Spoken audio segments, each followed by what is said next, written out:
Hey, this is Enrico from JBA University, and we're here at the Rupert Neve Designs booth checking out the new OptoFET, and I'm here with Jonathan Pines. Hi, I'm Jonathan Pines from Rupert Neve. I'm excited to walk you guys through the new OptoFET.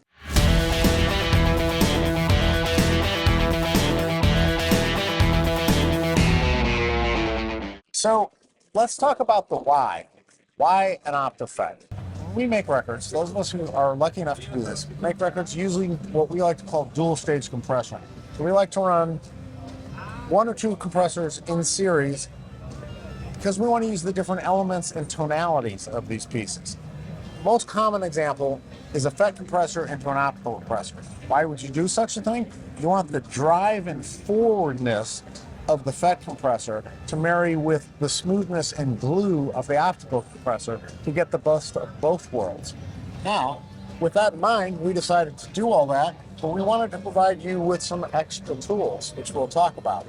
So here we have a FET compressor, standard things, attack and release, threshold, makeup gain. We added a sidechain high-pass filter, which I want to remind everybody, sidechain high-pass filters don't actually take low end away. They just tell the compressor not to trigger or operate on low frequencies below a certain point. We have parallelism built in. We have different ratios that we can choose from.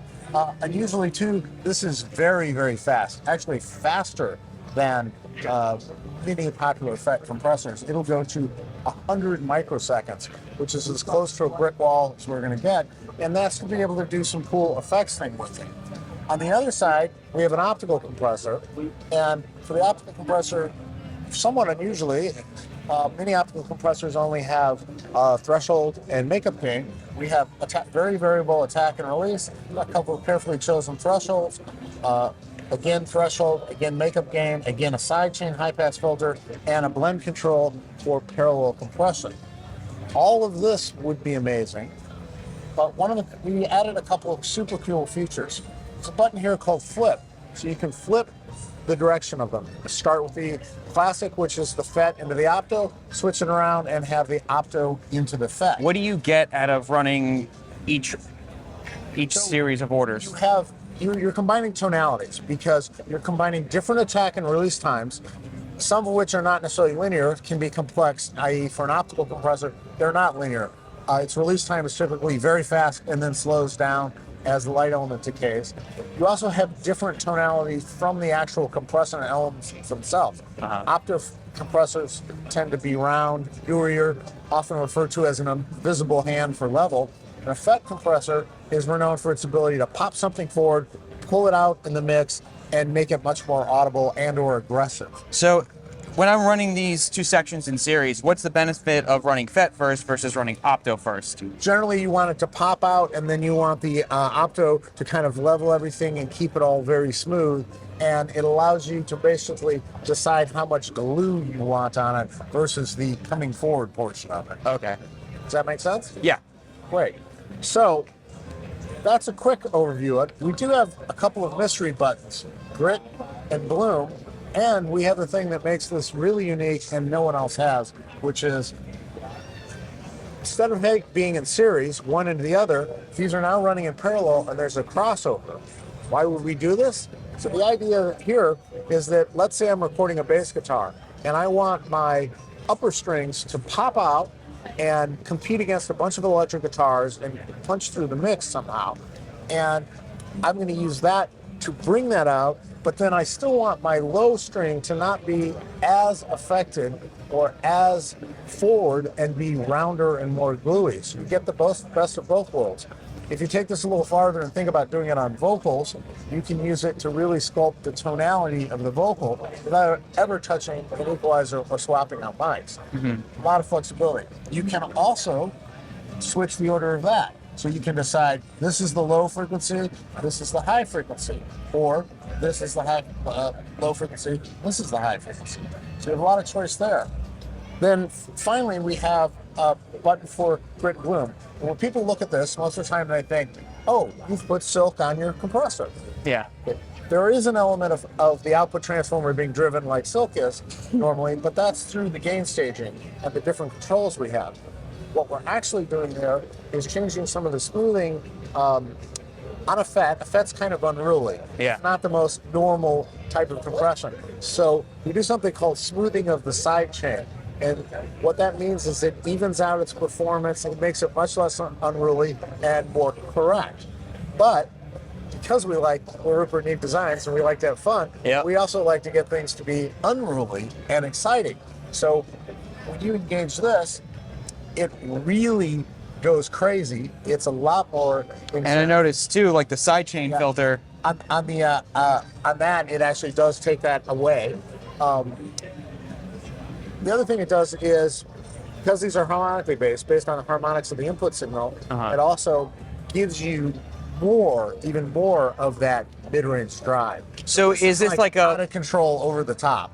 Is there a way to equate this to something that exists like a blue stripe, or is this kind of like its own? This would be like that with all the buttons in and then times 10. So it's very intense, and that's one a lot of times you will use the parallelism. And remember, the blend control is over the entire compressor, so you might back that off and use that. It's really a cool thing, though, to mess around to ear. It's a great drum crush. It's great for anything you really want a massive change on. And then Bloom does a similar kind of thing, but instead of being unruly, it adds more glue, more warmth, and more bigness in the low end.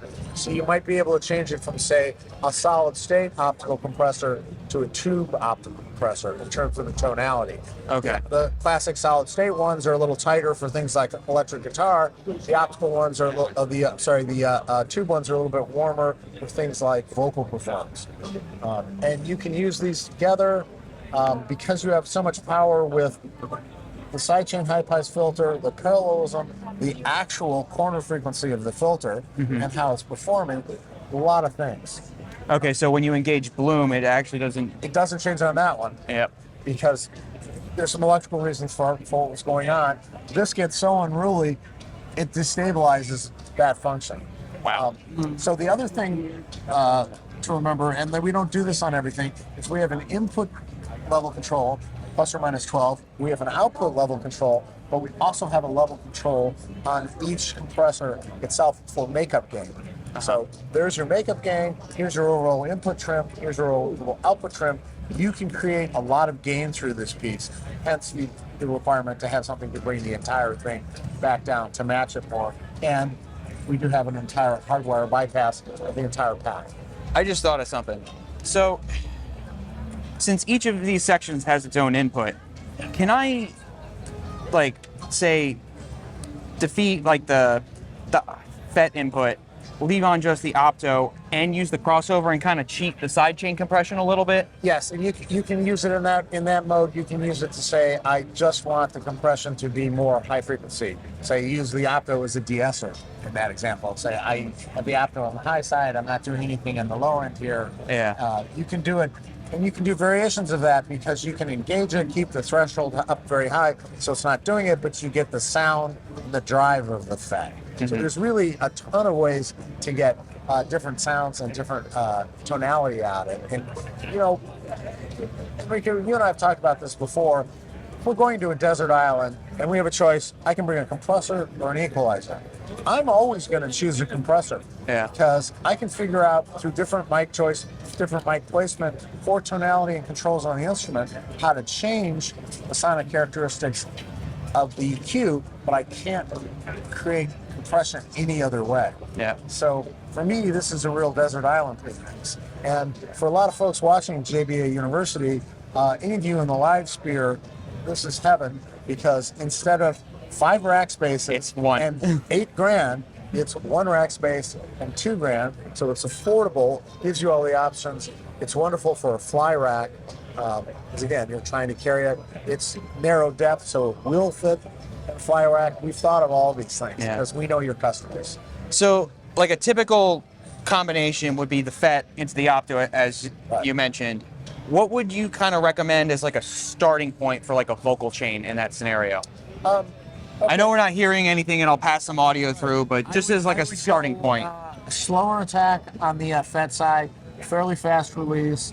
There's not that much low frequency component, so I don't think that needs to worry about. I'd start with that off, and I'd start with the lower ratios. Then over on this side, I go a little bit on the faster side. Makeup gain to taste. Again, probably not here. Probably 2/1. And I would engage the bloom and start with the full on and decide if it's too much. If it's getting lost on the track a little bit, maybe try a little bit of the grit. But that's going to be pretty intense and pretty noticeable on a vocal. Okay. These are just rough places to start. All of this depends on your gain staging, the tonality of the vocal, Yeah. and the microphone you're using with it. So there isn't a hard fast for that. As far as like the attack and release times on both of these sections, how do they compare to like the typical FET and the typical opto? Noticeably faster than Faster. plastic one. Yes. 100 microseconds is extraordinarily fast. So that's a fairly unusual, up to 7 times faster than some Okay. compressors. And that's really as an effect, because it's close to a brick wall as you're going to get, or it's close to a zero attack time limiter. And then these definitely match what you know, but also the ability to go faster and slower and to control it. And one of the things that people don't really generally understand about an optical compressor is it has a complex release time, in that what you're trying to do, it turns off and then it lightly dies away, Yeah. like a light bulb. So it doesn't just go, or it goes. This is kind of where you make it look like a sausage. Yeah, and it's somewhat programmed dependent. Okay. All right. Well, thank you for your time, Jonathan. I'm sure if I have any more questions I can think of, I'll either hit you up or we'll make a part 2 to this video. Thanks for watching JBA University, guys. If you found this video helpful, make sure you like it. Make sure you hit subscribe. If you have a question, you can leave it down in the comments. I'll be sure to annoy Jonathan with that question and we'll get it answered for you if I can't figure it out myself. But thanks for watching and we'll see you next time.